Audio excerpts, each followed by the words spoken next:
মুহূর্তে কমলাপুর রেল স্টেশনে আছেন রিপোর্টার তোহা খান তামিম ও গাজীপুরের চন্দ্রায় আছেন মেহেদী হাসান। প্রথমে সরাসরি যাচ্ছি তামিমের কাছে।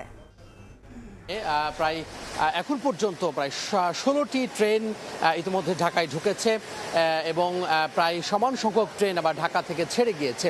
একটু দেখাতে চাই, ঠিক শুধুমাত্র যে ঢাকায় ঢুকছে এমনটি নয়, সকাল থেকেই আমরা দেখতে পাচ্ছি যে ঢাকা প্রবেশের পাশাপাশি ঢাকা থেকে বের হওয়ার যে প্রবণতা সেটিও কিন্তু আমরা লক্ষ্য করছি। অর্থাৎ যারা এখনও ছুটি পাননি, পেয়েছিলেন না, অর্থাৎ ঈদুল ফিতরে যারা যে নির্দিষ্ট ছুটি ছিল সেই লম্বা ছুটিতে যারা যেতে পারেনি, তারা এখন যাচ্ছেন পরিবার পরিজন নিয়ে ঈদের আনন্দ উদযাপন করার জন্য, ঈদের আনন্দ ভাগাভাগি করার জন্য প্রিয়জনের সাথে নারীর টানে তারা যাচ্ছেন, নিজ নিজ গন্তব্যে যাচ্ছেন। আমরা সকাল থেকে দেখেছি যে প্রায় বেশ কয়েকটি ট্রেন যেমনটি বোঝাই করে যাত্রী বোঝাই করে নিয়ে এসেছে, এমনও ঠিক এখন ফিরতি যে ট্রেন, অর্থাৎ ফিরতি পথে মানুষ যে এখন ফিরছেন, মানুষ যে যাচ্ছেন ঈদের পরে এখন ফেরার যে পালা বা বাড়িতে যাচ্ছেন, সেটিও কিন্তু কম নয়। প্রতিটি ট্রেনের যে সমান সংখ্যক যেই আসন রয়েছে সেই আসনে তো রয়েছেনই, পাশাপাশি অনেক যাত্রী তারা ট্রেনের ভেতরে দাঁড়িয়ে গেছেন। এমনই আমরা লক্ষ্য করছি যে বিভিন্ন ধরনের যে ট্রেন সেই প্ল্যাটফর্মে দাঁড়িয়ে রয়েছে এবং তারা যে আনাগোনা সেই আনাগোনা তাদের চলছে। এই মুহূর্তে একটি ট্রেন প্ল্যাটফর্মে এসেছে এবং আমরা দেখতে পাচ্ছি যে যাত্রীরা যারা কর্মব্যস্ততার কারণে ছুটি শেষ হওয়ার কারণে তারা ফিরেছেন। এবং এখানকার কিছুক্ষণ আগে যা কমলাপুর স্টেশন ম্যানেজার যিনি ব্যবস্থাপনার দায়িত্বে রয়েছেন, তিনি সাংবাদিকদের আনুষ্ঠানিকভাবে ব্রিফ করেছেন। তিনি বলেছেন যে আজ সারা দিনে 70 জোড়া ট্রেন যাওয়া আসা করবে। এটি মেইল, আন্তনগর, কমিউটার এবং ঈদ স্পেশাল সহ 70টি যে ট্রেন, সেই ট্রেন অর্থাৎ 70 জোড়া ট্রেন যাওয়া আসা করবে। তো এভাবেই সকাল থেকে কমলাপুর রেল স্টেশনে বেশ বলা যায় যে কর্মব্যস্ত রয়েছে। এখানকার যারা কর্মকর্তা রয়েছেন তারা ব্যস্ত রয়েছেন যাতে করে সুষ্ঠু, নির্বিঘ্ন এবং নিরাপদ ঈদ যাত্রা নিশ্চিত করার জন্য। পাশাপাশি যাত্রীদের সাথে কথা বলেছিলাম, তারাও কিন্তু বেশ স্বস্তি জানিয়েছেন। তো রেলপথের এই ছিল আমার হাতে খবর। আমরা চলে যাব গাজীপুরে, সেখানে আছেন সড়ক পথে খবর জানাতে, সেখানে আছেন সহকর্মী মেহেদী হাসান। মধ্যেই আসলে চিরচেনা এই নগরী কিন্তু তার আগের রূপ ফিরে পাবে।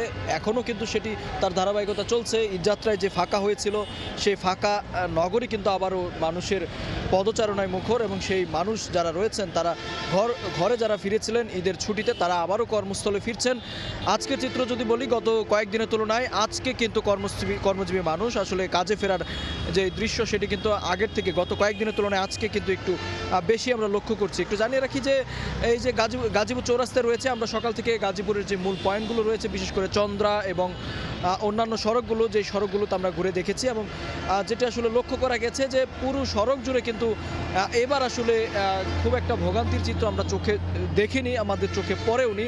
যাত্রীরাও কিন্তু সন্তুষ্টি প্রকাশ করেছেন আসলে সড়কের আসলে শৃঙ্খলা নিয়ে। তারা যেমনটি বলছেন যে যানজটে এবার পড়তে হয়নি, তার পাশাপাশি অতিরিক্ত ভাড়ার কিছু অভিযোগ করেছেন। সেই ভাড়া নিয়ে কিন্তু বরাবরই যেমন অভিযোগ থাকে এবারও তেমন ছিল, তবে এবার কিন্তু বেশ স্বস্তি নিয়ে কিন্তু তারা বাড়িতে যেমন ফিরেছেন তেমনি স্বস্তি নিয়ে কিন্তু আবারও রাজধানীর পাশাপাশি যে গাজীপুর এবং আশপাশের শহরগুলো রয়েছে সেই শহরগুলোতে তারা আসছেন, তাদের কর্মস্থলে ফিরছেন।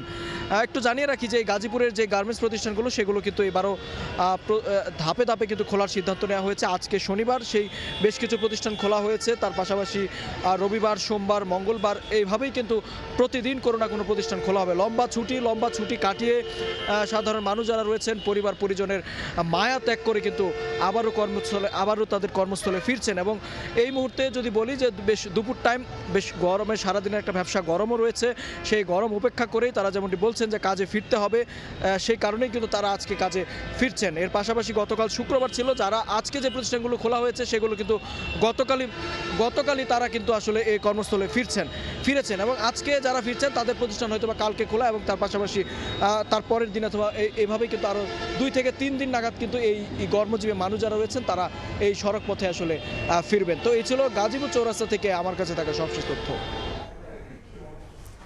সরাসরি ছিলাম গাজীপুরের চন্দ্রা এবং কমলাপুর রেল স্টেশনে।